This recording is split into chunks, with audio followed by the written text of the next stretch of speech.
हिंदू मुस्लिम सिख ईसाई हम वतन हम नाम है। 800 মুসলিম ফ্যামিলি থাকে, তার মধ্যে একজন হিন্দু। এই যে দিদিরা এখানে আছে, ওনারা একজন হিন্দু। তো ওনাদের ফ্যামিলির একজন মারা গেছে, মানে যে ঘরের গার্জেন সে মারা গেছে। তার জন্য এখানে যে মুসলিম ভাইরা হিন্দু রীতি মেনেই ওই বডিটাকে সুন্দরভাবে তারা শ্মশানে নিয়ে দাহ করছে। তো এই বার্তাটাই আপনাদেরকে দেখাবো যে এখন আমরা এমন একটা ভারতবর্ষে বসবাস করছি যেখানে হিন্দু মুসলিম সুন্দর সম্প্রীতি বজায় রেখে বসবাস করছে। আমি আপনাদেরকে একটা ভিডিও দেখছিলাম রামসাগরে, যেখানে 200 হিন্দু ফ্যামিলির মাঝে একজন মুসলিম ছিল। তো তাকে কিভাবে তারা লালন পালন করে সেবা করছে, সেরকমই আজকে 800 মুসলিম ফ্যামিলি, তার মাঝে একজন হিন্দু। তো তাদের ভরসা মুসলিমরা কীভাবে হয়ে উঠেছে।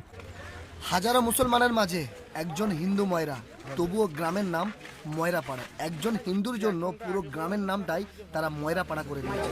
এখানে আশেপাশে যত মানুষ দেখতে পাচ্ছেন প্রত্যেকেই মুসলিম। তো তার মাঝে একজন হিন্দু মারা গেছে। তো তার জন্য মুসলিম ভাইদের চোখের জল, এবং তাকে হিন্দু রীতি মেনেই কিভাবে তাকে শ্মশানে নিয়ে যাচ্ছে, মানে আমি তো অবাক হয়ে যাচ্ছি যে এখনো এরকম মানুষ পৃথিবীতে আছে।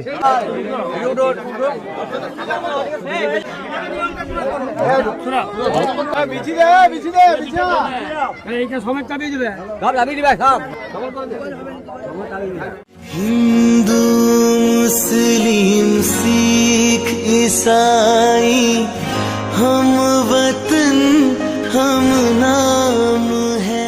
এরকম দৃশ্য দেখতে পাওয়া এখনকার সমাজে সত্যি খুব আশ্চর্যজনক। মানে আমি তো অবাক হয়ে যাচ্ছি যে এখন রোজা রেখে মানুষগুলো একটা হিন্দু বডিকে নিয়ে যাচ্ছে দাহ করার জন্য। जो करे इनको जुदा मजहब नहीं इल्जाम है। চাচু, আপনি এনাদেরকে এই জায়গাটা দিয়েছেন, তো আপনার ওই পিছনের বাড়িটা, হ্যাঁ হ্যাঁ, তো আপনি এখন যে বাউন্ডারিটা করছেন, ওই বাউন্ডারিটা মানে ওনার বাড়িটা যদি তুলে দেন তাহলে আপনার বাউন্ডারিটা ভালো করে হয়ে যাবে। তুলছেন না কেন? আপনি জায়গাটা দিয়েছেন ওনাদেরকে। না না, ওর তো দিদিমাকে দিয়েছিলাম, যে মারা গেল তার মাকে দিয়েছিলাম।